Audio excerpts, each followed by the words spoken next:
ನಾವು ಪುನಃ ತಿರುಗಾಟದ ವಿಚಾರಕ್ಕೆ ಬರುವ. 6 ತಿಂಗಳ ಕಾಲ ಕೇಂದ್ರದಲ್ಲಿ ಶಿವಶಂಕರ್ ಇವರು ನಿಮಗೆ ಗುರುಗಳಾಗಿ ಸಿಗ್ತಾರೆ. ಒಂದಷ್ಟು ಅಲ್ಲಿ 6 ತಿಂಗಳ ಕೇಂದ್ರದ ಪಾಠಗಳೆಲ್ಲವೂ ಆಗ್ತದೆ. ತದನಂತರ ಕೇಂದ್ರದಲ್ಲಿ ಪರಿಪೂರ್ಣವಾಗಿ ಕಲಿತಂತಹ ನೀವು ಮತ್ತೆ ಯಕ್ಷಗಾನದ ತಿರುಗಾಟಕ್ಕೆ ಹೇಗೆ ಬಂದ್ರಿ ಅನ್ನುವಂಥದ್ದು? ಯಕ್ಷಗಾನ ಕೇಂದ್ರದಲ್ಲಿ ನನಗೆ ಪ್ರಥಮ ಅಲ್ಲಿ ಆ ಬ್ಯಾಚಿನಲ್ಲಿ ನನಗೆ ಸಿಕ್ಕಿದೆ. ಆಗ ನಿಜವಾಗಿ ಅಲ್ಲಿ ಮೊದಲು ಒಳ್ಳೆ ಕಲಿಯುವ ವಿದ್ಯಾರ್ಥಿಗಳನ್ನು ಧರ್ಮಸ್ಥಳ ಮೇಳಕ್ಕೆ ಸೇರಿಸಿಕೊಳ್ಳುವ ಪದ್ಧತಿ. ಆದ್ರೆ ನಮಗೆ ಯಾಕೆ ಆಗ್ಲಿಲ್ಲ ಕೇಳಿದ್ರೆ, ಅದು ಧರ್ಮಸ್ಥಳ ಕ್ಷೇತ್ರದ ಒಂದು ಕಟ್ಟುಪಾಡು.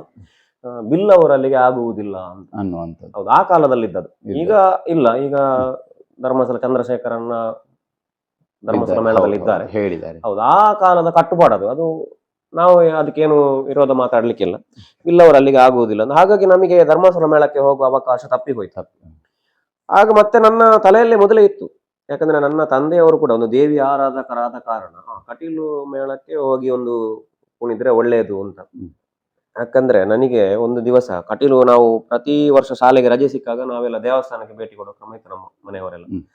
ಶಾಲೆಯ ಪಾಸ್ ಫೈಲ್ ಆದ ನಂತರ ಧರ್ಮಸ್ಥಳ ಮತ್ತೆ ಕಟೀಲಿಗೆ ಹೋಗುವಾಗ, ಒಂದು ದಿವಸ ನಾನು ಕಟೀಲಿಗೆ ಹೋಗುವಾಗ ನನ್ನ ಕಾಲಿನಲ್ಲಿ ಒಂದು ಕುರ್ರ ಬಂದಿತ್ತು. ಅದು ನನಗೆ ತಡಿಲಿಕ್ಕೆ ಆಗ್ತಿರ್ಲಿಲ್ಲ. ನೋವು ಅಂದ್ರೆ ಸಿಕ್ಕಾಪಟ್ಟೆ ನೋವು. ಆ ಸಂದರ್ಭದಲ್ಲಿ ಹೋಗಿ ನಾವು ಅಲ್ಲಿ ದೇವರ ಎದುರು ಕುಳಿತುಕೊಂಡಿರುವಾಗ ಅಲ್ಲಿ ದೇವರ ಮುಂದೆ ಯಾರೋ ಒಬ್ರು ಭರತನಾಟ್ಯ ಮಾಡ್ತಾ ಇದ್ರು, ನಾಟ್ಯವನ್ನು. ಹಾಗೆ ನನಗೆ ಆಗ್ತಿತ್ತು, ನನಗೂ ಒಂದು ದೇವರ ಎದುರಲ್ಲಿ ಕುಣಿಯುವ ಒಂದು ಅವಕಾಶ ಸಿಕ್ತಿದ್ರೆ ಅಂತ ಅಲ್ಲಿ ನನ್ನ ಮನಸ್ಸಿನೊಳಗೆ ನನಗೆ ಒಂದು ಬಂದದ್ದು. ಹಾಗೆ ಬಹುಶಃ ನನಗೆ ಕಟೀಲು ಮೇಳಕ್ಕೆ ಹೋಗುವ ಅವಕಾಶವನ್ನು ಆ ತಾಯಿಯೇ ಒದಗಿಸಿ ಕೊಟ್ಟದ್ದು ಅಂತ ಕಾಣ್ತದೆ. ಹಾಗೆ ಅವರ ಮುಂದೆ ಕುಣಿಯುವಂತ ಅವಕಾಶವನ್ನು.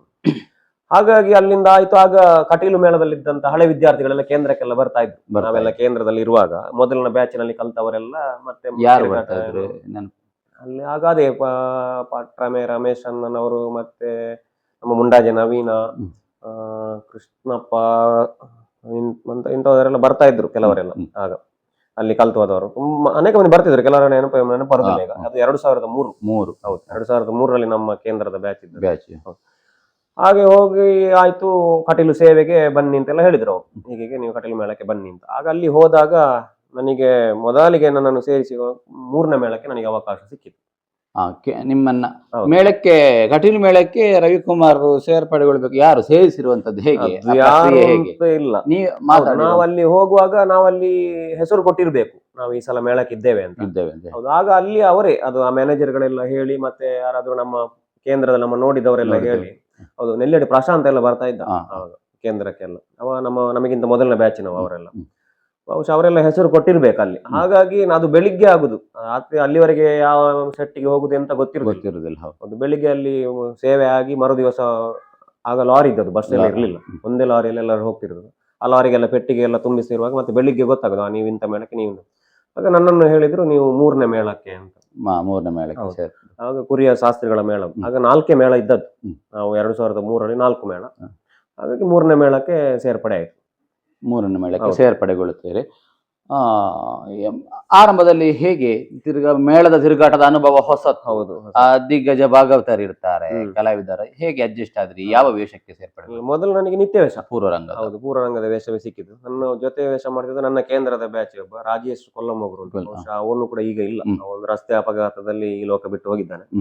ನಾನು ಮತ್ತೆ ಅವ ಜೊತೆ ವೇಷದಲ್ಲಿದ್ದರು. ಹಾಗಾಗಿ ನನ್ನ ಕೇಂದ್ರದವನಿಗೆ ಸಿಕ್ಕಿದ ಕಾರಣ ನಿತ್ಯ ವೇಷ ನಾವು ಜೊತೆಯಾಗಿ ಮಾಡ್ಲಿಕ್ಕೆ ನಮಗೆ ಅಷ್ಟು ಇದಾಗ್ತಿರ್ಲಿಲ್ಲ. ಮತ್ತೆ ನಮ್ಮ ಕೇಂದ್ರಕ್ಕೆ ಬರ್ತಿದ್ದವರೆಲ್ಲ ಅದರಲ್ಲಿ ಇದ್ರು. 3ನೇ ಮೇಳದಲ್ಲಿ ಕೃಷ್ಣಪ್ಪ ಮತ್ತೆ ಕೆಲವರೆಲ್ಲ ಇದ್ರು. ಹೌದು, ಹಾಗಾಗಿ ಮತ್ತೆ ಗಣೇಶ್ ಪಾಲೆಚಾರು ಇವರೆಲ್ಲ ಅದರಲ್ಲೇ ಇದ್ರು. ಹಾಗೆ ಇರುವಾಗ ದಿನೇಶ್ ಅಣ್ಣ ಕಾವಲ್ಕಟ್ಟೆ, ಹೌದು, ಮತ್ತೆ ಹೌದು ಮೂರಲ್ಲಿದ್ರು. ಬಾಲಕೃಷ್ಣ ಮಿಜಾರು, ಬೆಳ್ಳಾರೆ ಮಂಜುನಾಥ ಭಟ್ರು, ಲಕ್ಷ್ಮಣ ಕಲ್ಲುಗುಡ್ಡೆ, ಮತ್ತೆ ಇವರು ಕೃಷ್ಣಣ್ಣ, ಪುಂಡರೀಕಾಕ್ಷ ಉಪಾಧ್ಯಾಯರು, ದೇವಿ, ಹೌದು, ಗೇರುಘಟ್ಟ ಗಂಗಯ್ಯನ ಮ್ಯಾನೇಜರ್ ಆಗಿದ್ರು. ನಗ್ರಿ ಮಹಾಬಲ್ ರೈಗಳಿದ್ರು. ಶೇಖರ್ ಶೆಟ್ಟಿಗಾರು ಕಿನ್ನಿಗೋಳಿ ಅವರಿದ್ರು. ಸತೀಶ್ ಮಡಿವಾಳರ್ ವಿದೇಶದಲ್ಲಿದ್ದ ಸತೀಶ್ ಮಡಿವಾಳರ್ ಇದ್ರು. ಮತ್ತೊಬ್ಬ ಅರುಣ ತೀರ್ಥಹಳ್ಳಿ ಅಂತ ಒಬ್ಬ ಇದ್ದ. ಮತ್ತೆ ಅರುಣ ಜಾರ್ಕಳ, ಅವನು ಕೂಡ ಅದೇ 3ನೇ ಮೇಳಕ್ಕೆ ಬಂದದ್ದು. ಆಗ ಬಂಟ್ವಾಳ ಹೌದು, ಬಂಟ್ವಾಳ ಜಯರಾಮ ಹಾಸ್ಯಗಾರರು ಇದ್ರು. ಹಾಗೆ ನಿತ್ಯ ವೇಷ, ಅನಿವಾರ್ಯಕ್ಕೆ ಡೌರು ಕೂಡ ಮಾಡ್ತಿದ್ದೆವು. ಹೌದು, ನಿತ್ಯ ವೇಷ ಆಯ್ತು. ಆಮೇಲೆ ಕೆಲವೊಮ್ಮೆ ಪೀಠಿಗೆ ವೇಷ ಸಿಗ್ತಾ ಇತ್ತು. ಮತ್ತೆ ದೇವೇಂದ್ರ ಬಲ, ಮತ್ತೆ ಬೆಳಗ್ಗಿನವರೆಗೆ ವೇಷ. ಹೌದು, ಹೀಗೆ 3ನೇ ಮೇಳದ ತಿರುಗಾಟ ಆಗ್ತಾ ಇತ್ತು. ಆಗ ಭಾಗವತರಾಗಿ, ಹೌದು, ಭಾಗವತರು ಒಂದು ಕುರಿಯದವರು ಶಾಸ್ತ್ರಿಗಳು, ಮತ್ತೊಬ್ರು ಮಯ್ಯರು ಇದ್ರು. ಹೌದು, ಆಗ ಮತ್ತೆ ಕಕ್ಕೆ ಬದವು ಗಿರೀಶ ಗಿರೀಶನ್ ಸಂಗೀತ ಹೌದು ಅವರ ಸಂಗೀತ, ನಾವು ನಿತ್ಯ ವೇಷ ನಮ್ದು ಕೆಲವೊಮ್ಮೆ ಅವ್ರದ್ದು ನಿತ್ಯ ವೇಷಕ್ಕೆ ಪದ್ಯ ಹೇಳ್ತಿರುವಾಗ ನಮ್ದೊಮ್ಮೆ ಕೆಲವೊಮ್ಮೆ ವೇಷ ಕಟ್ಟಿ ಆಗ್ತಿರ್ಲಿಲ್ಲ. ಆಗ ಎಲ್ಲ ಗದ್ದೆಯಲ್ಲಿ ಚೌಕಿ ಬದಿಯಲ್ಲಿ ಗದ್ದೆಯ ಬದಿಯಲ್ಲಿ ರಂಗದ ಅಲ್ಲಿ ಅಷ್ಟು ಬೇಗ ಓಡ್ಕೊಂಡು ಹೋಗ್ಲಿಕ್ಕೆ ಆಗ್ತಿರ್ಲಿಲ್ಲ. ಸ್ವಲ್ಪ ದೂರ ಆತ ಗದ್ದೆ ಎಲ್ಲ ರಂಗಸ್ಥಳಕ್ಕೆ ಮತ್ತೆ ಚೌಕಿಗೆ ಬೇಕಾದಷ್ಟು ಮಾತ್ರ ವ್ಯವಸ್ಥೆ ಆಗ್ತದೆ. ಗದ್ದೆ ಅಲ್ಲಿ ಬೇಗ ಓಡ್ಕೊಂಡು ಹೋಗ್ಲಿಕ್ಕೆ ಆಗ್ತಿಲ್ಲ. ಹಾಗಾಗಿ ಹರೇ ರಮಣ ಗೋವಿಂದ 3 ಸಲ ಹೇಳಿದ್ರು ನಮ್ದು 3ನೇದಕ್ಕೆ ಮಾತ್ರ ಹೋಗ್ತಾ ಇದ್ರು. ಅದನ್ನ ಈಗಲೂ ಸಿಕ್ಕಿದಾಗ ಅವೆಲ್ಲ ತಮಾಷೆ ಮಾಡ್ತಾನೆ. ಹೌದು ಹಾಗೆ. 3ನೆಯ ಸಟ್ಟು ಅಂತ ಹೇಳಿದ್ರೆ ಆ ಕಾಲದಲ್ಲಿ ನಿಮ್ಮ ಜೊತೆ ಮೋಹನನ್ನ ಕೂಡ ಇದ್ರು. ಅವರಿದ್ರು, ಕಲ್ಲುಗುಂಡಿ ರಾಧನ್ನ ಇದ್ರು. ಭಾಗವತರು ಅದರಲ್ಲಿ ಜೋರು ಅನ್ನುವಂತ ಒಂದು ವಿಚಾರ ಇತ್ತು. ಇದು ಏನಂತ ಕೇಳ್ಬೇಕು ನಿಮಗೆ, ನಿಮ್ಮೊಂದಿಗೆ ಹೇಗಿದ್ರು ನೀವು? ಅಂದ್ರೆ ಆಗ ಆರಂಭದ ದಿನ ಪೂರ್ವರಂಗದ ವೇಷ. ಹೌದು, ಭಾಗವತರು ಅಂದ್ರೆ ಹೌದು ಜೋರು ಅಂತ ಹೇಳಿದ್ರೆ ಒಬ್ಬ ರಂಗಕ್ಕೆ ಹಾಗೆ ಬೇಕು ಅಂತ ಕಾಣ್ತಿತ್ತು. ಹಾಗೆ ಈಗ ಜೋರಾದ್ರೆ ತಿರುಗಿ ಮಾತಾಡೋರೇ ಇರೋದು. ಅಂದ್ರೆ ಆಗ ಅದು ಏನೋ ರಂಗದ ಶಿಸ್ತು ಇರಬಹುದು. ಮತ್ತೆ ಅವರು ಕೂಡ ವೇಷಧಾರಿ ಆಗಿದ್ದವರಂತೆ. ಹೌದಾ? ಅವರು ವೇಷಧಾರಿ ಆಗಿ ಮತ್ತೆ ಅವರಿಗೆ ಕಾಲಿನ ಏನೋ ಒಂದು ನೋವು ಬಂದ ನಂತರ ಅವರು ಮತ್ತೆ ಭಾಗವತಿಗೆ ಬಂದದ್ದು. ಹಾಗಾಗಿ ಅವರಿಗೆ 2 ಅನುಭವ ಇತ್ತು ಅಂತ ಕಾಣ್ತದೆ. ಹಾಗಾಗಿ ಅವರು ಹಿಂದಿನಿಂದಲೆಲ್ಲ ಕೆಲವು ಅರ್ಥ ಎಲ್ಲ ಹೇಳಿಕೊಡುವ ಭಾಗವತ. ಮತ್ತೆ ಒಳ್ಳೆ ಅರ್ಥ ಹೇಳಿದ್ರೆ ಶಾಬಾಸ್ ಅಂತ ಕೂಡ ಹೇಳ್ತೇವೆ. ಅದು 2 ಇತ್ತು. ಹೆಚ್ಚು ಕುಣಿದ್ರೆ ಶಾಬಾಸ್ ಅಂತೆಲ್ಲ ಹೇಳುವಂತದ್ದೆಲ್ಲ ಇತ್ತು. ಅಂದ್ರೆ ಒಬ್ಬ ಕಲಾವಿದನನ್ನು ಪ್ರೋತ್ಸಾಹಿಸ್ತಾ ಇದ್ರು. ಜೋರು ಅಂತ ಹೇಳಿದ್ರೆ ಅದೇ ಸರಿಯಾಗಿ ರಂಗದಲ್ಲಿ ಸರಿಯಾಗಿ ಏನಾದ್ರೂ ಅರ್ಥ ಮಾತಾಡದಿದ್ರೆ, ಸರಿಯಾಗಿ ಕುಣಿಯದಿದ್ರೆ, ಅಥವಾ ಅರ್ಧ ಪ್ರವೇಶ ಮಾಡಿದ್ರೆ, ಹಾಗೆ ಪ್ರವೇಶ ಅಂದ್ರೆ ಪೂರ್ತಿ ಪ್ರವೇಶ ಆಗ್ಬೇಕು. ಈಗೆಲ್ಲ ನೇರ ಓಡಿಕೊಂಡು ಬರುದು ಹಾಗೆ ಪ್ರವೇಶ ಅದೆಲ್ಲ ಇರ್ಲಿಲ್ಲ. ಬೆಳಗಿನ ಹೊರಗಿನ ಆಟ ಪೂರ್ತಿ ಪ್ರವೇಶ ಹಾಗೆ ಅಂತದೆಲ್ಲ ಮಾಡಿದ್ರೆ ಜೋರು ಮಾಡ್ತಿದ್ದದು ಅದೆಲ್ಲ ಇತ್ತು. ಮತ್ತೆ ಹೌದು, ನನಗೂ ಜೋರು ಮಾಡಿದ್ದಾರೆ ಒಂದು ದಿವಸ. ಯಾವುದು ಕೇಳಿದ್ರೆ ಕ್ಷೇತ್ರ ಮಹಾತ್ಮೆ ದೇವೇಂದ್ರ ಬಲ ನನ್ನದು. ನನಗೆ ಕ್ಷೇತ್ರ ಮಹಾತ್ಮೆಯಲ್ಲಿ ಒಂದು ಪದ್ಯ ಉಂಟು, ವಿನತೆಯ ಸುತ ಬರಬೇಕೆ ಹುಲುವನ್ನು ಕೊಲ್ಲುವ ಕಾರ್ಯಕ್ಕೆ. ನಾನು ನಮಗೆಂತ ತಲೆಯಲ್ಲಿ ನಮಗೆ ಕೇಂದ್ರದಲ್ಲಿ ದೇವೇಂದ್ರ ಬಲಕ್ಕೆ ಅಂದ್ರೆ ಇಷ್ಟೇ ಅರ್ಥ. ಹೌದು, ಅಕ್ಕಸರು ಬಂದ್ರೆ ಅವರನ್ನು ಕೊಂದು ಕೊಡ್ತೇವೆ. ನಾವು ಜೊತೆಯಲ್ಲಿ ಇದ್ದವ್ರ ಹತ್ರ ಕೇಳಿದೆ ದೇವೇಂದ್ರ ಬಲ ಕ್ಷೇತ್ರ ಮೊದಲಾಗುದು ನಮಗೆ ಕ್ಷೇತ್ರವನ್ನು ಹೇಗೆ ದೇವೇಂದ್ರ ಗಣೇಶ್ ಪಾಲೇಚಾರ್ ಅವ್ರದ್ದು ದೇವೇಂದ್ರ ಅಂತ ಕಾಣ್ತದೆ. ಮಾಮೂಲಿ ಅಲ್ಲ, ಮಾಮೂಲಿ ಅಂತ ಹೇಗೆ ಕೇಳೋಣ ಎಂತ ಅಂತ ಕೇಳಿ ನಾನು ಅದನ್ನೇ ಹೇಳಿದೆ. ಅದನ್ನ ಅವರು ಗದ್ದೆ ಬದಿಯಲ್ಲಿ ಮಲಗಿದ್ದವರು ಕಿವಿಗೊಟ್ಟು ನಾನು ಕರೆದ್ರು ಅಲ್ಲಿಗೆ. ಆಗ ಜೋರು ಮಾಡಿದ್ರು ನನಗೆ. ಭಾಗವತರ ಹತ್ರ ಪದ್ಯ ಪುಸ್ತಕ ತಗೊಂಡು ಅದರ ಅರ್ಥವನ್ನು ಬರೆದು ತಗೊಳ್ಳದಿದ್ರೆ ನಾಳೆ ನಿನಗೆ ವೇಷ ಇಲ್ಲ ಅಂತ ಜೋರು ಮಾಡಿದ್ರು. ಮತ್ತೆ ಅಲ್ಲಿಂದಲೇ ಭಯ ಹುಟ್ಟಿತು. ಅಲ್ಲಿಂದ ಮತ್ತೆ ಇನ್ನು ಹಾಗಾದ್ರೆ ಯಕ್ಷಗಾನ ಅಂತ ಹೇಳಿದ್ರೆ ಬರೀ ಮಾಮೂಲಿ ಅಲ್ಲ ಅಂತ ಗೊತ್ತಾಯ್ತು. ಅಲ್ಲಿನಿಂದ ಮತ್ತೆ ಪ್ರಸಂಗ ಪುಸ್ತಕ ಓದುವ ಅಭ್ಯಾಸ ಆರಂಭ ಮಾಡಿದೆ. ಅಲ್ಲಿಂದ ಮಾಡಿ ಒಂದೊಂದೇ ವೇಷದ ಅರ್ಥವನ್ನು ದಿನೇಶನ ಹತ್ರ ಕೇಳ್ತಾ ಇದ್ದೇನೆ. ನನಗೆ ಹೌದು ಅರ್ಥಗಾರಿಕೆ ಆಗ ಹೇಳಿಕೊಟ್ಟದ್ದು ಕಾವಲ್ಕಟ್ಟೆ ದಿನೇಶನ್. ಮತ್ತೆ ಬಣ್ಣಗಾರಿಕೆಯಲ್ಲಿ ನನಗೆ ಬಾಲಕೃಷ್ಣ ಮಿಜಾರು. ಹೌದು, ಆಗ ಅವರೆಲ್ಲ ಚೌಕಿಯ ಬಿಡಾರದಲ್ಲಿ ಇರ್ತಿದ್ದದು. ನಾವೆಲ್ಲ ಬೇಗ ಹೋಗ್ಬೇಕು ಚೌಕಿ, ಅವರು ಕೂಡ ಬೇಗ ಬರ್ತಾ ಇದ್ರು ಚೌಕಿಗೆ. ಆಗ ಬಂದು ನಮಗೆ ನಿತ್ಯ ವೇಷಕ್ಕೆಲ್ಲ ನಮಗೆ ಬಣ್ಣ ಅಷ್ಟೆಲ್ಲ ಈಗಿನ ಹಾಗೆ ಸಲೀಸಾಗಿ ಬರೀಲಿಕ್ಕೆ ಬರ್ತಿರ್ಲಿಲ್ಲ. ಅಂದ್ರೆ ಅದು ಮೇಳದಲ್ಲಿ ಅಭ್ಯಾಸ ಆಗ್ಬೇಕಾದದ್ದು. ನಾವು ಹೋದ ಮೊದಲಲ್ವಾ, ಅದು ಹುಬ್ಬೆಲ್ಲ ಬರೆಯುವುದು ಹೇಗೆ, ಮತ್ತೆ ರಂಗು ಹೇಗೆ, ಯಾವುದಕ್ಕೆ ಯಾವ್ದು ಪ್ರಮಾಣ, ಈಗ 3 ಬಗೆಯ ಬಣ್ಣವನ್ನು ಹೇಗೆ ಮಿಶ್ರಣ ಮಾಡಬೇಕು, ಒಂದು ಹೆಚ್ಚಾದ್ರೂ ಅದ್ರ ಬಣ್ಣ ಬೇರೆ. ಹಾಗಾಗಿ ಇದೆಲ್ಲ ಹೇಗೆ ಕಲಸಬೇಕು, ಯಾವುದಕ್ಕೆ ಎಷ್ಟು ಹಾಕಬೇಕು, ಆಮೇಲೆ ಬಣ್ಣಗಾರಿಕೆ ಇರ್ತದೆ. ಆದ್ರೆ ಅದರಲ್ಲಿ ನಾವು ಅಷ್ಟು ಪರಿಪೂರ್ಣ ಆಗುದಕ್ಕಾಗುದಿಲ್ಲ. ಯಾಕಂದ್ರೆ ಅದು ದಿನನಿತ್ಯ ಆಗಿ ಮತ್ತೆ ಅನುಭವಕ್ಕೆ ಬರೋದು. ಅದಕ್ಕೆ ಮೇಳದಲ್ಲಿ ಮೊದಲು ಹಾಗೆ ಸಣ್ಣ ವೇಷ ಎಲ್ಲ ಮಾಡುದು. ಹಾಗೆ ಮಾಡಿ ಬಾಲಕೃಷ್ಣನ ಮಿಜಾರೆಲ್ಲ ನಮಗೆ ಹುಬ್ಬೆಲ್ಲ ಅವರೇ ಬರ್ದಿದ್ದಾರೆ ಒಂದು ದಿವಸ ಮುಖಕ್ಕೆ, ನನ್ನ ಮುಖಕ್ಕೆ ಬಣ್ಣ ಎಲ್ಲ. ಹಾಗೆ ಅವರೆಲ್ಲ ಮಾಡಿದ ಕಾರಣ ಮತ್ತೆ ಅಭ್ಯಾಸ ಆಗ್ತಾ ಹೋಯ್ತು. ಯಾವ ವೇಷಗಳೆಲ್ಲ ಸಿಗ್ತಾ ಇತ್ತು ನಿಮ್ಗೆ ಆ ಸಂದರ್ಭದಲ್ಲಿ? ಮೊದಲು ಅದೇ ನಿತ್ಯ ವೇಷ, ದೇವೇಂದ್ರ ಬಲ, ವನಪಾಲಕರು, ಕಪಿಗಳು, ಹೀಗೆ ಇಂತೆಂತ ವೇಷ ಸಿಗ್ತಾ ಇತ್ತು. ಮತ್ತೆ ಸ್ವಲ್ಪ ನಾನು ದಿಗಿನ ಹಾಕ್ತಾ ಇದ್ದೆ. ಹೀಗೆ ಮಾಡ್ತಿರುವ ಕೆಲವು ಪ್ರಸಂಗದಲ್ಲಿ ವಿಜಯವಾಹಿನಿಯಲ್ಲಿ ಭಾರ್ಗವ, ಮತ್ತೆ ಸಾರಥಿ, ಇಂಥದೆಲ್ಲ ವೇಷ ಸಿಗ್ತಾ ಹೋಯ್ತು. ಮತ್ತೆ ಹೌದು ಕ್ರಮೇಣ ಹೀಗೆ ಸಿಗ್ತಾ ಹೋಯ್ತು. ಹಾಗೆ ಸ್ವಲ್ಪ ಹಾರುವ ವೇಷವೇ ನನಗೆ ಕೊಟ್ರು. ಹಾಗಾಗಿ ಒಂದು ಪುಂಡು ವೇಷ ಆದೀತು ಅಂತ ಮಟ್ಟಿಗೆ ವೇಷ ಮಾಡ್ತಾ ಇದ್ದೆ. ಎಷ್ಟು ವರ್ಷ ತಿರುಗಾಟ ಮಾಡಿದ್ರಿ 3ನೇ ಮೇಳದಲ್ಲಿ? 3ನೇ ಮೇಳದಲ್ಲಿ 4 ವರ್ಷ 5 ವರ್ಷವೇನೋ ತಿರುಗಾಟ ಮಾಡಿದ್ವಿ. ಮತ್ತೆ ಮೇಳ ಬಿಡಬೇಕಾಗಿ ಬಂತು. 5 ವರ್ಷ ತಿರುಗಾಟ ಮಾಡುವ ಸಂದರ್ಭದಲ್ಲಿ ಕೂಡ ಪೂರ್ವರಂಗದಿಂದ ಹೌದು, ಪೂರ್ವರಂಗದಿಂದಲೇ ಮಾಡ್ತಾ ಇದ್ದದ್ದು. ಅಲ್ಲ, ಪೂರ್ವರಂಗವೇ ಮಾಡ್ತಾ ಇದ್ರ ಅಥವಾ ಅದು ಅಲ್ಲ, ಪೂರ್ವರಂಗ ಇತ್ತು. ಹಾಗಂದ್ರೆ ಮತ್ತೆ ಅಲ್ಲಿಗೆ ಯಾರು ಕೇಂದ್ರದಿಂದ ಮತ್ತೆ ಯಾರು ಮಕ್ಕಳು ಬರ್ಲಿಲ್ಲ. ಬರ್ಲಿಲ್ಲ? ಹೌದು, ಹಾಗಾಗಿ ನಾವೇ ಮಾಡ್ತಾ ಇದ್ದೇವೆ. ಹೌದೌದು. ಉದಾಹರಣೆ ನಾನು ಕೂಡ 7-8 ವರ್ಷ ನಿತ್ಯ ವೇಷ ಮಾಡಿದ್ದೇನೆ. ಅನಿವಾರ್ಯತೆ ಅದು ಅಂತ ಹೇಳಿ, ನಮ್ಮಲ್ಲಿ ಸಾಮರ್ಥ್ಯ ಇದ್ರೂ ಕೂಡ ಮಾಡ್ಬೇಕಾಗ್ತದೆ ಅಂತ ಮತ್ತೆ ಹೇಳಿ. ಬೆಳಗಿನವರೆಗೆ ವೇಷ ಇತ್ತು ನಮಗೆ. ವೇಷ ಇತ್ತು. ಹೌದು, ಆ ಸಂದರ್ಭದಲ್ಲಿ ವಿಶ್ರಾಂತಿ ಬಹಳ ಕಡಿಮೆ. ಆಗ ಬೆಳಗಿನವರೆಗೆ ಎಲ್ಲೆಲ್ಲ ಸಣ್ಣ ಸಣ್ಣ ಪುಟ್ಟ ವೇಷ ಇರ್ತಾ ಇತ್ತು. ಹೌದು. ಈಗ ದೇವಿ ಮಹಾತ್ಮೆ ಆದ್ರೂ ನಿತ್ಯ ವೇಷ, ಪೀಠಿಗೆ ವೇಷ, ದೇವೇಂದ್ರ ಹೌದು ಎಲ್ಲ ಸಿಂಹ ಇದ್ರೆ ಸಿಂಹ ಹೌದು. ವಿದ್ಯುನ್ಮಾಲೆ ಮದ್ವೆಗೆ ಹೋಗಬೇಕು, ಮದ್ವೆಗೆ ದಿಬ್ಬಣಿಗರು, ಯಕ್ಷ ಮಾಡ್ಬೇಕು. ನಾನು ಯಕ್ಷ ಮಾಡ್ತಿದ್ದೆ, ಮತ್ತೆ ಯಕ್ಷ ಸಿಕ್ತಿತ್ತು ನನಗೆ. ಹೌದು, ಯಕ್ಷ ಮತ್ತೆ ಪ್ರಹ್ಲಾದ ಸಿಗ್ತಾ ಇತ್ತು. ನಾವು ಹೋಗುವ ಮೊದಲು ಕಲ್ಲುಗುಣಿ ರಾಧನ ಪ್ರಹ್ಲಾದ ಮಾಡ್ತಿದ್ದೆ. ಆಮೇಲೆ ನಮಗೆ ಪ್ರಹ್ಲಾದ ಮಾಡ್ಲಿಕ್ಕೆಲ್ಲ ಕೊಟ್ರು, ಅವಕಾಶ ಕೊಟ್ರು. ಅದೆಲ್ಲ ಮಾಡ್ತಾ 5 ವರ್ಷದ ತಿರುಗಾಟ ಮಾಡಿದೆ. ಮೇಳದ ತಿರುಗಾಟದ ನಡುವೆ ಮನೆಗೆ ಬರುವಂತ ವ್ಯವಹಾರ ಹೇಗಿತ್ತು? ಬಂದು ಹೋಗ್ತಾ ಇದ್ರ ಅಥವಾ ಆ ಸಂದರ್ಭದಲ್ಲಿ? ಮನೆಗೆ ಬರ್ಲಿಕ್ಕೆ ಅವಕಾಶ ಇಲ್ಲ. ನಮ್ಮಲ್ಲಿ ಅಂತ ಆಗ ಸ್ವಂತ ಇರ್ಲಿಲ್ಲ. ಮತ್ತೆ ಈಗಿನಷ್ಟು ವಾಹನದ ವ್ಯವಸ್ಥೆ ಆಗ ಕಡಿಮೆ. ಹೌದು, ಮನೆಗೆ ಬರ್ಬೇಕು ಅಂತ ಹೇಳಿದ್ರೆ ಇಲ್ಲಿ ಆದ್ರೆ ಈ ಕಡೆ ಬೆಳ್ತಂಗಡಿ ಅಥವಾ ಈ ಹತ್ತಿರದ ಆಟ ಎಲ್ಲ ಆಗ್ತಿದ್ರೆ ಮಾತ್ರ ಮನೆಗೆ ಬಂದು ಹೋಗ್ತಿದ್ದೇವೆ ಅಷ್ಟೇ. ಮನೆಯಲ್ಲಿ ಹೇಗೆ ಸಪೋರ್ಟ್ ಇತ್ತ?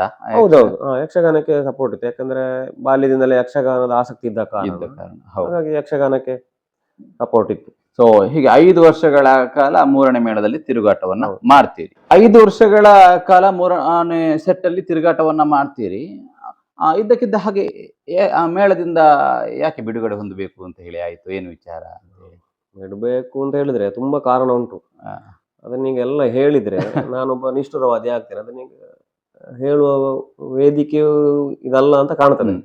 ತುಂಬಾ ನೋವು ಅನುಭವಿಸಿದ್ದೇನೆ ಮೇಳದ ವಿಚಾರದಲ್ಲಿ. ಹೌದು, ಯಾಕಂದ್ರೆ ಎಲ್ಲರೂ ಹೇಳುದಾಗ ಯಕ್ಷಗಾನ ಎನ್ನುವುದು ದೊಡ್ಡ ಸಾಗರ. ಆಗಿನ ಸಂದರ್ಭದಲ್ಲಿ ಯಕ್ಷಗಾನ ದೊಡ್ಡ ಸಾಗರ ಅಂತ. ಈಗ ಸಾಗರವೇ ಹೌದು ಅಂತಂದ್ರೆ ಅದರಲ್ಲಿ ದೊಡ್ಡ ಮೀನು, ಸಣ್ಣ ಮೀನು ಎಲ್ಲ ಇದೆ. ಈ ದೊಡ್ಡ ಮೀನುಗಳಿಗೆ ಸಣ್ಣ ಮೀನುಗಳೇ ಆಹಾರ. ದೊಡ್ಡ ಮೀನುಗಳು ಬದುಕಬೇಕು ಅಂತಂದ್ರೆ ಸಣ್ಣ ಮೀನುಗಳನ್ನು ತಿಂದೇ ಬದುಕು. ಇಂಥ ಅನುಭವವೇ ಆದದ್ದು. ಹಾಗಾಗಿ ನನಗೆ 6,000 ಸಂಬಳ ಆಗಿನ. ಎಷ್ಟನೇ? 2003ರಲ್ಲಿ. 6,000 ಸಂಬಳ. ಹೀಗೆ 6 ತಿಂಗಳಿಗೆ 6,000 ಸಂಬಳ. ಮತ್ತೆ ನಮಗೆ ಬಟ್ವಾಡಿ ಸಿಗ್ತಿದ್ದು 3 ದಿವಸಕ್ಕೊಮ್ಮೆ 10 ರೂಪಾಯಿ. 10 ರೂಪಾಯಿ ಕೊಡ್ತಿದ್ರು. ಬಟ್ವಾಡಿ ಅಂತ ಹೇಳಿದ್ರೆ ಅದು ಈ 6,000ದಿಂದಲೇ ಕಡಿತ ಆಗುವಂತದ್ದು. 6,000ದಿಂದಲೇ 3 ದಿವಸ ಬಟ್ವಾಡಿ ಅಂತ ಹೇಳಿದ್ರೆ ಏನು ಗೊತ್ತಿಲ್ಲ. ಅಂದ್ರೆ ದಿನ ಖರ್ಚಿಗೆ ಅಥವಾ ಏನಾದ್ರು ಚಹಾ ತಿಂಡಿಗೆ ಅಂತ ಕೊಡುದದು 3 ದಿವಸ. ಬೇರೆಯವರಿಗೆ ಮೇಲಿನ ಪೆಟ್ಟಿಗರಿಗೆ ಜಾಸ್ತಿ ಸಿಗ್ತಿರ್ಲಿಲ್ಲ. ಇಲ್ಲ, ಆಗ ಬಹಳ ಕಡಿಮೆ. ಹೌದು, ಆಗ ದೇವಿ ಮಹಾತ್ಮೆ ಕಡಿಮೆ.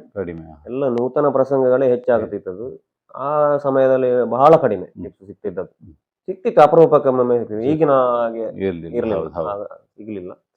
ಹಾಗೆ ಬೇರೆ ಬೇರೆ ಪ್ರಸಂಗ ಆಗ್ತಿದ್ದ ಕಾರಣ ನಮಗೆ 3 ದಿವಸಕ್ಕೊಮ್ಮೆ 10 ರೂಪಾಯಿ ನನಗೆ ಸಿಗ್ತಿತ್ತು. ಅದೇ ನಮಗೆ ಚಹಾ ಕುಡಿಲಿಕ್ಕೆ.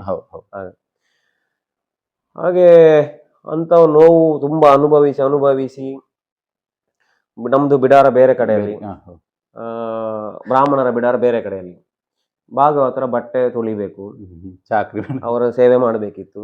ಹಿಂದಿನವರು ಮಾಡಿದ್ದಾರೆ, ಮಾಡ್ಲಿಲ್ಲ ಅಂತಲ್ಲ, ಅವರೆಲ್ಲ ಮಾಡಿ ಬಂದದಂತೆ. ನಾವು ಕೂಡ ಹಾಗೆ ಹೇಳಿದಾಗ ಭಾಗವತರಲ್ವಾ, ಹಾಗಾಗಿ ಆ ಸೇವೆ ಮಾಡಿದ್ದೇನೆ. ಭಾಗವತರದ್ದು ಮಾತ್ರ ಅಲ್ಲ, ಹಿಮ್ಮೇಳವಾದಕರ ಮತ್ತೊಬ್ಬರ ಚೆಂಡೆ ಬಾರಿಸುವವರ ಸೇವೆ ಮಾಡಿದ್ದೇನೆ ಒಟ್ಟಿಗೆ. ಹೀಗೆ ಮಾಡ್ತಿರ್ಬೇಕಾದ್ರೆ ಮತ್ತೆಲ್ಲ ಹೇಳಲಿಕ್ಕೆ ಆರಂಭ ಮಾಡಿದ್ರು ಬೇರೆಯವರೆಲ್ಲ. ಭಾಗವತರಿಗೆ ಕಾಸು ಕೊರದು ವೇಷ ಮನ್ಪೆ, ಭಾಗವತರನ್ನ ಎಡ್ಡೆಮಲ್ ತಂದು ವೇಷ ಮನ್ಪೆ, ಮತ್ತು ಮಂಪನ ವೇಷ ಸರಿಯಾಪುಜಿ. ನನಗೆಂದ್ರೆ ಈ ಅಭಿಮನ್ಯು, ದೇವವ್ರತ ಇಂತೆಲ್ಲ ವೇಷ ಎಲ್ಲ ಕೊಡ್ತಾ ಇದ್ರು ಆಗ 3ನೇ ಮೇಳದಲ್ಲಿ. ಹೌದೌದು, ಎಲ್ಲ ಪ್ರಹ್ಲಾದ ಎಲ್ಲ ಕೊಡ್ತಿದ್ರು. ಹಾಗೆಲ್ಲ ಹೇಳಲಿಕ್ಕೆ ಆರಂಭ ಮಾಡಿದ್ರು. ಪಾತೆರನ ಸರಿಯಾಪುಜಿ, ರಂಗಡ ಉಂತುನ ಸರಿಯಾಪುಜಿ, ನಲಿಪನ ಸರಿಯಾಪುಜಿ, ಹೀಗೆಲ್ಲ ಹೇಳುವಾಗ ಕೂಗಿದ್ದೇನೆ ಮೇಳದಲ್ಲಿ. ಕೂಗುವಾಗ ದಿನೇಶನ್ನೆಲ್ಲ ಪುಂಡರಿಕ ಉಪಾಧ್ಯಾಯರೆಲ್ಲ ಸಮಾಧಾನ ಮಾಡಿದ್ರು. ಅದೆಲ್ಲ ಇದ್ದದ್ದು ಮಗು, ಅದನ್ನೆಲ್ಲ ನಿನ್ನ ತಲೆಗೆ ಹಚ್ಚಿಕೊಳ್ಬೇಡ. ಹೀಗೆ ಅಂದ್ರೆ ನಾವು ಬೆಳೆಯುತ್ತಿರುವಾಗಲೇ ನಮಗೆ ಪ್ರೋತ್ಸಾಹವೇ ಬಹಳ ಕಡಿಮೆ. ನಮಗೆ ಪ್ರೋತ್ಸಾಹವೇ ಸಿಗ್ಲಿಲ್ಲ ಆಗ. ನಮ್ಮನ್ನು ಎಷ್ಟು ಚಿವುಟ್ಲಿಕ್ಕೆ ಆಗ್ತದೆ ಹಾಗೆ ಮಾಡಿದ್ದು. ಹೌದು, ಹಾಗಾಗಿ ಮೇಳ ಬಿಡಬೇಕು ಅಂತಲೇ ಆಯ್ತು. 5 ವರ್ಷ ತಿರುಗಾಟ ಮಾಡಿ ಬಿಡ್ತೀರಿ ಮೇಳ ಬಿಟ್ಟು. ಆಗ ನಾವು ಒಂದು 8-9 ಮಂದಿ ಒಮ್ಮೆಲೆ ಮೇಳ ಬಿಟ್ಟಿದ್ದೇವೆ 3ನೇ ಮೇಳವನ್ನು. ಆ ಸಂದರ್ಭ ನಾನು, ಪಾಲೇಚರ್ ಗಣೇಶನ್ನ, ಸತೀಶ್ ಮಡಿವಾಳ, ಶೇಖರ್ ಶೆಟ್ಟಿ ಕಿನ್ನಿಗೋಳಿ 9 ಮಂದಿಯನ್ನು ಮೇಳ ಬಿಟ್ಟದ್ದು ಆ ವರ್ಷ. ಒಂದೇ ವರ್ಷದಲ್ಲಿ ಅಷ್ಟು ಮಂದಿ ಮೇಳದಿಂದ ಹೊರ ಬಂದಿದೆ. ಏನ್ ಮಾಡಿದ್ರಿ ಬಿಟ್ಟು? ಮೇಳ ಬಿಟ್ಟು ಹೊರ ಬಂದ ನಂತರ ನನಗೆ ಮತ್ತೆ ಎಡನೀರು ಮೇಳಕ್ಕೆ ಹೋಗುವ ಅವಕಾಶ ಸಿಕ್ಕಿತ್ತು. ಎಡನೀರು ಮೇಳಕ್ಕೆ? ಹೌದು, ಅದೇ ತಿರುಗಾಟಕ್ಕೆ ಅಂತ ಕಾಣ್ತದೆ. ಹೌದು, ಮೇಳ ಬಿಟ್ಟು ಹೊರ ಬಂದಾಗ, ಯಾಕಂದ್ರೆ ಈಗಿನ ಸ್ವಾಮಿಗಳಾಗ ಆ ಮೇಳದ ಮ್ಯಾನೇಜ್ಮೆಂಟ್ ಮಾಡ್ತಾ ಇದ್ರು. ಹಾಗೆ ಇದೇ ಧರ್ಮಸ್ಥಳ ಚಂದ್ರನ್ನ ಮತ್ತೆ ಮಿಜಾರ್ ಬಾಲನ್ನ ಹೇಳಿ ನನ್ನನ್ನು ಅಲ್ಲಿಗೆ ಕಳುಹಿಸಿಕೊಟ್ಟದ್ದು. ಹ್ಮ್. ಆಗ 25,000 ಸಂಬಳ ಅಂತ ಹೇಳಿದ್ರು ಅಲ್ಲಿ. ಅಲ್ಲಿ ಹೌದು, ಇಲ್ಲಿ 6,000 6,000 ಇದ್ದು ಅಲ್ಲಿ 25,000 ಸಂಬಳ, ಅದು ಒಳ್ಳೆ ಸಂಬಳ ಅಂತ ಹೇಳಿ ಅಲ್ಲಿಗೆ ಹೋದೆ. ಆಲ್ರೆಡಿ ಇಲ್ಲಿ ನೀವು ಸೆಟ್ ಆಗಿದ್ರಿ, ಒಳ್ಳೆ ಪುಂಡು ವೇಷದೆಲ್ಲ ಅನುಭವ ಹೌದು, ಆಗಿತ್ತು ಅಂತ ಆಗಿತ್ತು. ಹೇಳಿ. ಹೌದು.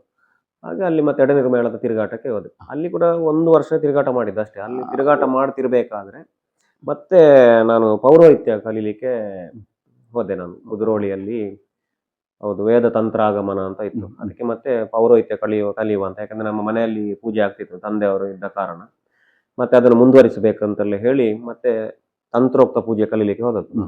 ಎಲ್ಲಿ? ಕುದ್ರೋಳಿಯಲ್ಲಿ. ಅಲ್ಲಿ ವೇದ ತಂತ್ರಾಗಮನ ಕೋರ್ಸ್ ಎಲ್ಲ ಮಾಡಿ ಮತ್ತೆ ಅದು ಸಂಸ್ಕೃತ ಮತ್ತೆ ಮುಂದುವರೆಗೆ ಕಟೀಲಿಗೆ ಹೋಗ್ಬೇಕಿತ್ತು. ಅನಿವಾರ್ಯ ಕಾರಣ ಅಲ್ಲಿಗೆ ಹೋಗ್ಲಿಕ್ಕೆ ಆಗ್ಲಿಲ್ಲ. ಹಾಗಾಗಿ ಮತ್ತೆ ಎಡನೀರು ಮೇಳವನ್ನು ಬಿಡಬೇಕಾಗಿ ಬಂತು. ಯಾಕೆಂದ್ರೆ ಎಡನೀರು ಮೇಳದಲ್ಲಿ 1 ವರ್ಷ ತಿರುಗಾಟ ಮಾಡಿದ್ದೇನೆ.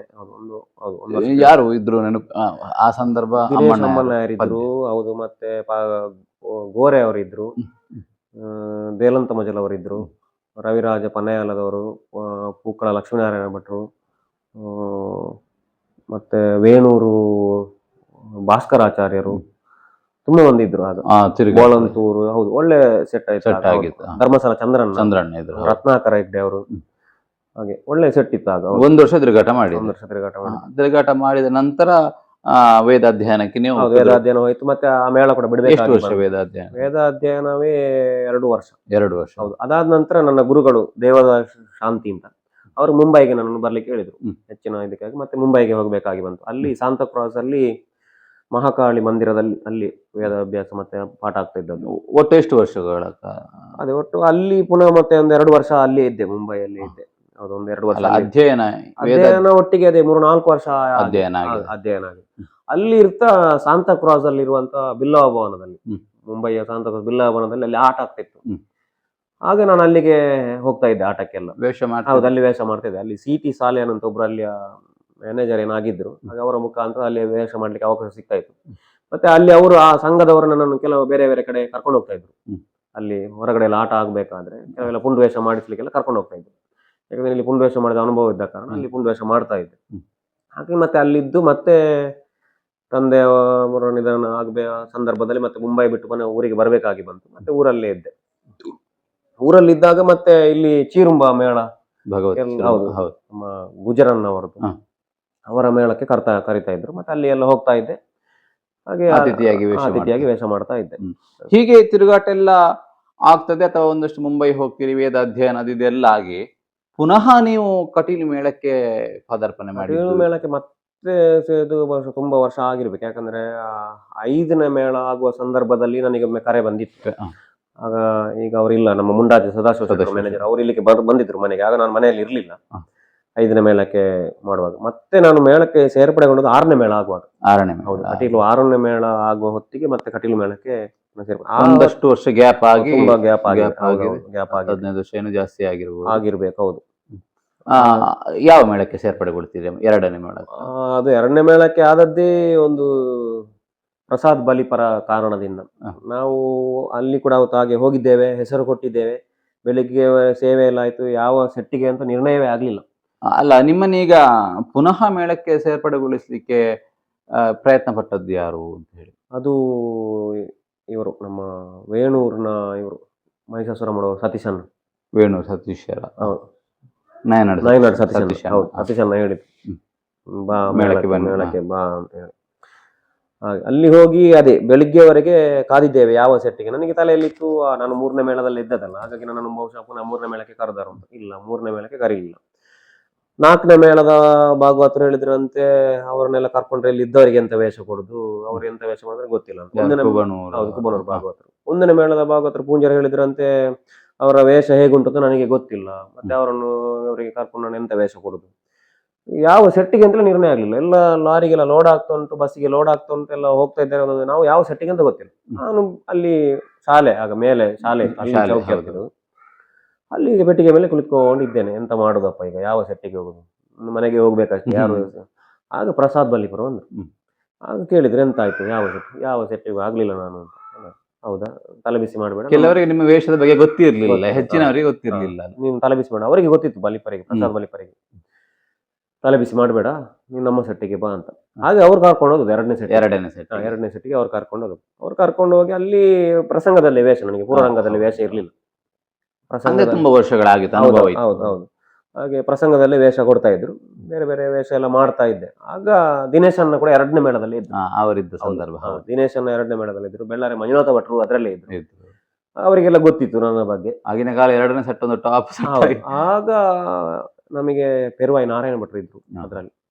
ಹಾಗೆ ನನಗೆ ಮೊದಲಿಗೆ ಬ್ರಹ್ಮನ ವೇಷ ಕೊಟ್ಟರು. ದೇವಿ ಮಹಾತ್ಮನಿ ಬ್ರಹ್ಮ, ದಿನೇಶ್ ಅಣ್ಣನ ವಿಷ್ಣು, ನನ್ನ ಬ್ರಹ್ಮ. ಈ ಒಂದು ಚಂದದ ಸಂಭಾಷಣೆ ಹೋಗ್ತಾ ಇತ್ತು ಆಗಿನ ಕಾಲದಕ್ಕೆ. ಮತ್ತೆ ದಿನೇಶ್ ಅಣ್ಣನ ಸ್ವಲ್ಪ ಸ್ವಲ್ಪ ರಾಜಕೀಯ ಮಿಶ್ರಿತವಾದಂತ ಮಾತಲ್ಲ, ಅದಕ್ಕೆ ಪೂರಕವಾಗಿ ನಾನು ಕೂಡ ಮಾತಾಡ್ತಾ ಆಗ್ತಿದ್ದೆ. ಕೆಲವರಿಗೆ ಇಷ್ಟ ಆಗ್ತಿತ್ತು, ಕೆಲವರಿಗೆ ಇಷ್ಟ ಆಗ್ತಿರ್ಲಿಲ್ಲ ಆಗಿನ ಕಾಲದಲ್ಲಿ. ಹಾಗೆ ಅದು ವೇಷ ಮಾಡ್ತಾ ಇರುವಾಗ ಮತ್ತೆ ಚಂಡಮುಂಡ್ರು ಮಾಡಿ ಅಂತ ಹೇಳಿದ್ರು. ಆಗ ಯಾರು ಮಾಡ್ತಾ ಇದ್ರು? ಆಗ ಉಮೇಶ್ ಬಂಗಾಡಿ ಮಾಡ್ತಾ ಇದ್ರು. ಉಮೇಶ್ ಬಂಗಾಡಿ ಮತ್ತು ಪ್ರೇಮ್ ಮಾಡ್ತಿದ್ರು. ಪ್ರೇಮ್ ಒಟ್ಟಿಗೆ ಅವ್ರು ಮಾಡ್ತಾ ಇದ್ರು ಚಂಡಮುಂಡ್ರು. ಮತ್ತೆ ನಮ್ಮ ಜೊತೆ ಮಾಡ್ಲಿಕ್ಕೆ ಹೇಳಿದ್ರು. ಮತ್ತೆ ಹರಿಶ್ಚಂದ್ರ ಚಾರ್ಮಾಡಿ ಅವರು ಕೂಡ ಮೇಳಕ್ಕೆ ಸೇರಿದ್ರು. ಆ ಸಂದರ್ಭದಲ್ಲಿ ಮೇಳದಲ್ಲಿ ಇದ್ರು. ಹಾಗೆ ಒಂದೆರಡು ಅವರು ಕೂಡ ಮಾಡಿದಾರೆ ಅಂತ ಕಾಣ್ತದೆ ಚಂಡಮುಂಡ್ರು. ಅವರು ಮಾಡಿದ್ರು. ಮತ್ತೆ ನನಗೆ ಕೊಟ್ರು ಚಂಡಮುಂಡ್ರು. ಆಗ ಬ್ರಹ್ಮ ಮಾಡಿ ಚಂಡಮುಂಡ್ರು ಮಾಡ್ತಿದ್ದದ್ದು. ಹೌದು, ಬೆಳಿಗ್ಗೆವರೆಗೆ ಆಟ. ಹೌದು, ಬ್ರಹ್ಮ ಮಾಡಿ ಚಂಡಮುಂಡ್ರು ಮಾಡ್ತಾ ಇದ್ದೆ. ಮತ್ತೆ ಹೇಳಿದೆ ಕಷ್ಟ ಆಗ್ತದೆ ಭಾಗವತರಿಗೆ ಎರಡೆರಡು ಮಾಡ್ಲಿಕ್ಕೆ. ಹಾಗೆ ಮುಂದಿನ ವರ್ಷಕ್ಕಾಗ ಬರೀ ಚಂಡಮುಂಡ್ರೆ ಕೊಟ್ರು. ಆಗ ನಾನು ಮತ್ತೆ ಪ್ರೇಮರಾಜ್ ಚಂಡಮುಂಡ್ರು ಆಗೋಕೆ ಅದೊಂದು ಜೊತೆ ವೇಷ ಅಲ್ವ, ಹಾಗೆ ಅದನ್ನೊಂದು ಹೊಂದಾಣಿಕೆಯಲ್ಲಿ ಮಾಡುವ ಅಂತ. ಅದಕ್ಕೆ ನಮಗೆ ಪ್ರೋತ್ಸಾಹಕರಾದ ಅದೇ ಪೆರುವಾಯಿ ನಾರಾಯಣ ಭಟ್ರು. ವಿಪರೀತ ವೇಗ ಅಂತಲೂ ಅಲ್ಲ, ಹಾಗಂತ ವೇಗ ಇಲ್ಲ ಅಂತಲೂ ಅಲ್ಲ. ಅದೊಂದು ಹೇಗೆ ಯಕ್ಷಗಾನದ ಒಂದು ಕಾಲ ನಿರ್ಣಯ ಹೇಗುಂಟು ಹಾಗೆ ಆ ಕಾಲಗತಿಯಲ್ಲಿತ್ತು. ಹಾಗೆ ಅವರು ನಮ್ಮನ್ನು ಕಾಣಿಸಿತ್ತು. ಅವರೆಲ್ಲ ಹೇಳ್ತಾ ಇದ್ರು, ನೋಡಿ ಅದೀಗ ಮಾರವಿಗೆ ಹೇಗೆ ಕುಣಿತಾನೆ ನೋಡಿ ಅಂತ ಅಲ್ಲಿದ್ದವರಿಗೆ ತೋರಿಸ್ತಾ ಇದ್ರು. ನನಗೆ ಅದು ಕೇಂದ್ರದಿಂದಲೇ ಹಾಗೆ ನಾವು ತಾಳ ಬಿಟ್ಟು ಕುಣಿತಿರ್ಲಿಲ್ಲ ನಾನು. ಈಗ ಅಂದ್ರೆ ಎಲ್ಲ ತಾಳಕ್ಕೆ ಒಂದೇ ರೀತಿ ಕುಣಿದ್ರೆ ಆಯ್ತು. ಅದು ಮಾರವಿಯಲ್ಲಿ ಉಂಟಾ, ಅದು ಭೈರವಿಯಲ್ಲಿ ಉಂಟಾ, ಅದು ತ್ವರಿತ ಜಂಪೆ, ಅದು ತ್ವರಿತ ತ್ರಿವಿಡೆಯ, ಪ್ರತ್ಯೇಕತೆ ಇಲ್ಲ, ಗೊತ್ತಾಗುತ್ತೆ. ಎಲ್ಲದಕ್ಕೂ ಹೋಗಿ ಹಾರಿದ್ರೆ ಆಯ್ತು. ಅಲ್ಲ ಈಗ ಬಾರಿಸುವವರು ಹಾಗೆ ಬಾರಿಸ್ತಾರೆ, ಎಲ್ಲರೂ ಉಂಟಲ್ಲ ಹಾಗೆ. ಅದು ಪ್ರತ್ಯೇಕತೆ ಗೊತ್ತಾಗುದಿಲ್ಲ. ಅದು ಗೊತ್ತಾದ್ರೆ ಮಾತ್ರ ಒಂದು ವೇಷ ಎದ್ದು ಕಾಣ್ಲಿಕ್ಕೆ ಕಾರಣ ಆಗ್ತದೆ.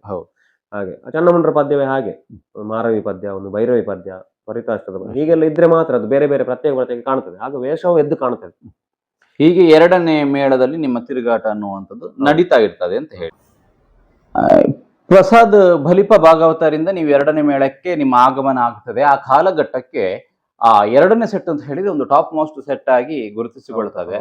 ನಿಮ್ಮ ಚಂಡಮುಂಡರಾಗಿರ್ಬೋದು ಅಥವಾ ರಮೇಶ್ ಭಟ್ರು ಬಾಯರ ದೇವಿ, ಮಂಜುನಾಥ ಭಟ್ರ ರಕ್ತಬೀಜ ಆಗಿರ್ಬೋದು, ನಿಮ್ಮ ಚಂಡಮುಂಡರ ಹೊಂದಾಣಿಕೆ. ಸೊ ಆ ಸಂದರ್ಭದಲ್ಲಿ ಎರಡನೇ ಮೇಳಕ್ಕೆ ಅಷ್ಟೊಂದು ಪ್ರೇಕ್ಷಕ ವರ್ಗ ಬರುವುದಕ್ಕೆ ಏನು ರೀಸನ್ ಆಗಿರಬಹುದು ನಿಮ್ಮ ಪ್ರಕಾರ? ಮೊದಲನೇದಾಗಿ ಬಲಿಪ ಪ್ರಸಾದ್ ಭಾಗವತರ ಅಭಿಮಾನಿ ವರ್ಗ. ಅವರ ಪದ್ಯ ಕೇಳಬೇಕು ಅಂತ ಬಹಳ ಅಭಿಮಾನಿಗಳನ್ನು ಹೊಂದಿದ್ರು ಅವರು ಆ ಕಾಲದಲ್ಲಿ. ಒಂದು ಏರು ಶ್ರುತಿಯಲ್ಲಿ ಒಂದು ಹಾಡುವುದು, ಮತ್ತೊಂದು ವೇಷಧಾರಿಗೆ ಒಂದು ಪ್ರೋತ್ಸಾಹ, ಯಾವ ವೇಷಧಾರಿಗೆ ಹೇಗೆ ಪದ್ಯ ಕೊಡಬೇಕು, ಯಾವ ವೇಷವನ್ನು ಹೇಗೆ ಮೆರೆಸಬೇಕು, ಅದಕ್ಕೆ ಪೂರಕವಾಗಿ ಪೆರುವಾಯಿ ನಾರಾಯಣ ಭಟ್ರ ಚೆಂಡೆ, ಗಣೇಶ್ ಬೆಳಾಲ್ ಗಣೇಶರ ಮದ್ದಳೆ ಅವರೆಲ್ಲ ಇದ್ರು. ಮತ್ತೆ ಮತ್ತೊಬ್ರು ಇದ್ರು, ಅವರ ಹೆಸರಿಗೆ ಮರ್ತೋಯ್ತು ನನಗೆ. ಅವರೆಲ್ಲ ಜೊತೆಯಲ್ಲಿ ಇದ್ರು. ಹಾಗೆ ಅದೊಂದು ಆ ಪೂರಕವಾಗಿ ಇದ್ದ ಕಾರಣವೇ ಒಂದು ಅಭಿಮಾನಿಗಳು ಹೆಚ್ಚಾಗ್ತಿದ್ರು. ಅಂದ್ರೆ ಅದೇ ಮೇಳ ಅಂತ ಹೇಳಿದ್ರೆ ಹಾಗೆ ಹಿಮ್ಮೇಳ ಮುಮ್ಮೇಳ ಹೊಂದಾಣಿಕೆಯಲ್ಲಿ ಇರ್ಬೇಕಾಗ್ತದೆ. ಮತ್ತೆ ಅದರಲ್ಲಿ ಒಂದು ದೇವಿ ಮಹಾತ್ಮೆಯಲ್ಲಿ ಚಂಡಮುಂಡರಿಗೆ ಎರಡು ಪ್ರತ್ಯೇಕ ಪದ್ಯ ಇತ್ತು ದೇವಿ ಹತ್ರ ಮಾತಾಡ್ಲಿಕ್ಕೆ. ಹೌದು, ಅದೊಂದು ಸ್ವಲ್ಪ ಹಾಸ್ಯ ಭರಿತವಾಗಿ ಎಲ್ಲ ಇತ್ತು. ಹೌದು, ಹಾಗೆ ದೇವಿ ಹತ್ರ ಎಲ್ಲ ಮಾತಾಡ್ಲಿಕ್ಕೆ ಅಲ್ಲಿ ನಿಮ್ಮದು ಮತ್ತೆ ಪ್ರೇಮರಾಜ್ ಕೊಯ್ಲಿ ಅವರ ಚಂಡಮುಂಡರ ಒಂದು ಸೆಟ್ಟಿಂಗ್ ಇತ್ತು ಅಂತ ಹೇಳಿ ಅನೇಕ ವರ್ಷ. ಅದೊಂದು ಏನು ಸೆಟ್ಟಿಂಗ್ ವಿಚಾರ? ಈಗ 5ನೇ ಮೇಳದಲ್ಲಿ ಬೆಳ್ಳಿಪಾಡಿ ಅವರು ಮತ್ತೆ ಮುಂಜೆ ಮೋಹನನ್ನ ಅವರದೊಂದು ಸೆಟ್ಟಿಂಗ್, ಅದೊಂದು ಬೇರೆ ಮಾರ್ಕೆಟ್ ಇತ್ತು. ಅದಕ್ಕೆ ನಿಮ್ಮ ಅದು ಇಬ್ಬರ ಚಂಡಮುಂಡರಿಗೆ ಒಂದು ಸಪರೇಟ್. ಅದು ನೀವು ಏನು ಸೆಟ್ಟಿಂಗ್ ಮಾಡ್ತಾ ಇದ್ರಿ? ಈಗಲೂ ಕೂಡ ವಿಡಿಯೋಸ್ ಗಳೆಲ್ಲ ಇದೆ. ಸೆಟ್ಟಿಂಗ್ ಅಂತ ಹೇಳಿದ್ರೆ ಕುಣಿತದಿಂದ ಹಿಡಿದು ಅರ್ಥಕ್ಕೆ ಮತ್ತೆ ದೇವಿ ಹತ್ರ ಹೋಗುವುದು ಎಲ್ಲ ಹೊಂದಾಣಿಕೆ ಭಾಗವತ. ಅಂದ್ರೆ ಒಂದೇ ರೀತಿ ಕುಣಿತ. ಈಗ ತ್ವರಿತ ತ್ರಿವಿಡೆಗೆ ಕುಣಿಯುವುದಾದ್ರೆ ಅಥವಾ ತ್ವರಿತ ಜಂಪಿಗೆ ಕುಣಿಯುವಾಗಲಾಗ್ಲಿ ಅಥವಾ ತ್ರಿವಿಡ ತಾಳಕ್ಕೆ ಕುಣಿಯುವಾಗಲಿ, ಈಗ ನನ್ನದು ಬೇರೆ ಕಾಣಬೇಕು ಅವನದ್ದು ಬೇರೆ ಕಾಣಬೇಕು, ನಮ್ಮ ಇಬ್ಬರಲ್ಲಿ ಇರಲಿಲ್ಲ. ಹೌದು, ಅಂದ್ರೆ ನಾನು ಕಾಣಬೇಕು, ನಾನೊಂದು ಸ್ವಲ್ಪ ಒಂದು ಹೆಚ್ಚು ದಿಗಿನ ಹಾರ್ತೇನೆ ಅಥವಾ ಅವನಿಗಿಂತ ಸ್ವಲ್ಪ ಹೆಚ್ಚು ವೆರೈಟಿ ಕುಣಿತೇನೆ, ಅದೆಲ್ಲ ಇರ್ಲಿಲ್ಲ ನಮ್ಗೆ. ಯಾಕಂದ್ರೆ ಚಂಡಮುಂಡ್ರು, ಅದು ಚಂಡನ ಹಾಗೆ ಮುಂಡನ ಹಾಗೆ ಚಂಡ ಇದ್ರೆ ಮಾತ್ರ ಅದು ಜೊತೆ ವೇಷ ಹಾಗೆ ಕಾಣ್ತಾ ಇತ್ತು. ಹಾಗೆ ನಾವು ಭಾವಿಸಿ ಹಾಗೆಯೇ ಕುಣಿತಾ ಇದ್ದದ್ದು. ಅದಕ್ಕೆ ಭಾಗವತ ಕೂಡ ಅವಕಾಶ ಕೊಡ್ತಾ ಇದ್ರು. ಪೆರುವಾಯಿ ಅವರು ಅದಕ್ಕೆ ಪ್ರೋತ್ಸಾಹ ಕೊಡ್ತಾ ಇದ್ರು. ಮತ್ತೆ ಅವರು ಹೇಳ್ತಾ ಇದ್ರು, ಈ ತಾಳಕ್ಕೆ ಹೀಗೆ ಕುಣಿಯುವ, ಈ ತಾಳಕ್ಕೆ ಈ ಸ್ಟೆಪ್ ಹಾಕುವ, ಹೀಗೆ ಹೇಳಿ ಆ ಒಂದು ಸೆಟ್ಟಿಂಗ್ ಆದ ಕಾರಣವೇ ಆದದ್ದು. ಮತ್ತೆ ನಾವು ಕೆಲವೆಲ್ಲ ನಾಟ್ಯ ನಮ್ಮ ರಂಗದಲ್ಲಿ ಸೆಟ್ಟಿಂಗ್ ಆದದ್ದು ನಮಗೆ. ಹೌದು, ಹಾಗೆ ಮತ್ತೆ ಅದುವೇ ಮುಂದುವರಿತಾ ಹೋಯ್ತು. ಹಾಗಾಗಿ ಅದು ಜನ ಮೆಚ್ಚುಗೆ ಆಯ್ತು, ಜನ ಇಷ್ಟಪಟ್ರು. ನಮಗೆ ಆಗಬೇಕಾದ ಅದು. ಈಗ ನಾವು ಏನು ಮಾಡ್ತೇವೆ ಎನ್ನುವುದಕ್ಕಿಂತಲೂ ನಮ್ಮನ್ನು ನೋಡ್ಲಿಕ್ಕೆ ಬರುವಂತ ಒಬ್ಬ ಕಲಾ ಪ್ರೇಕ್ಷಕರಿಗೆ ಯಾವುದೇ ಆಭಾಸ ಆಗಬಾರ್ದು. ಅವರಿಗೆ ಮೆಚ್ಚುಗೆ ಆಯ್ತು ಅಂತ ಹೇಳಿದ್ರೆ ಅವರು ಕೊಡುದು ಮಾರ್ಕ್ ನಮಗೆ. ಹೌದು ಹೌದು, ಹಾಗಾಗಿ ಅವರು ಇಷ್ಟಪಟ್ರು. ಇವರ ನಾವು ಅದಕ್ಕೆ ಬೇಡದನ್ನೆಲ್ಲ ಕೇಳಿದ್ದೇವೆ, ಎಲ್ಲ ಹೊರಗೆ ಮಾತು ಬಂದಿದೆ, ಅದು ಅವರು ಕಾಪಿ ಮಾಡ್ತಾರೆ, ಹೀಗೆ ಮಾಡ್ತಾರೆ ಎಲ್ಲ. ಅದು ಯಕ್ಷರಂಗದಲ್ಲಿ ಇದ್ದದ್ದೇ, ಅಂದ್ರೆ ಎಲ್ಲಾ ಕ್ಷೇತ್ರದಲ್ಲೂ ಉಂಟು ರಾಜಕೀಯ. ದೂಷಣೆ ಅದು ಯಕ್ಷಗಾನ ಅದರಿಂದ ಬಿಟ್ಟು ಹೊರತಾಗಿಲ್ಲ. ಯಕ್ಷಗಾನ ರಂಗದಲ್ಲಿ ರಾಜಕೀಯ ಉಂಟು. ಹೌದೌದು. ಇವರ ಚಂಡಮುಂಡ ಪ್ರೇಮರಾಜ್ ಕೊಯ್ಲ ಮತ್ತೆ ರವಿಕುಮಾರ ಮುಂಡಾಜಿ ಅವರ ಚಂಡಮುಂಡರ ಆ ಬಲಿಪ ಪ್ರಸಾದ್ ಭಾಗವತರು ಇದ್ದಂತ ಸಂದರ್ಭದ ವಿಡಿಯೋಗಳು ಯೂಟ್ಯೂಬ್ ಅಲ್ಲಿ ಲಭ್ಯ ಇದೆ. ನನಗೆ ಅದರ ಕ್ಲಿಪ್ ಸಿಕ್ಕಿದ್ರೆ ನಾನು ಎಂಡಿಗೆ ಹಾಕ್ತೇನೆ, ಇಲ್ದಿದ್ರೆ ಯೂಟ್ಯೂಬ್ ಅಲ್ಲಿ ಇದೆ, ದಯವಿಟ್ಟು ನೋಡಿ.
ಆ ಸಂದರ್ಭ ನಿಮ್ಮದು ಚಂಡಮುಂಡರು ಅಂತ ಹೇಳಿ ಮಾತ್ರ ಅಲ್ಲ, ಈಗ ಉದಾಹರಣೆಗೆ ನಿಮ್ಮ ಅಶ್ವತ್ಥಾಮ ಆಗಿರ್ಬೋದು ಅಥವಾ ಸುಧನ್ವ ಆಗಿರ್ಬೋದು, ಜೊತೆಗೆ ಅಭಿಮನ್ಯು ಆಗಿರ್ಬೋದು, ಈ ಪಾತ್ರಗಳು ಕೂಡ ನಿಮಗೆ ಒಂದಷ್ಟು ಹೆಸರನ್ನ ತಂದು ಕೊಟ್ಟು ಅಂತ ಹೇಳಿ.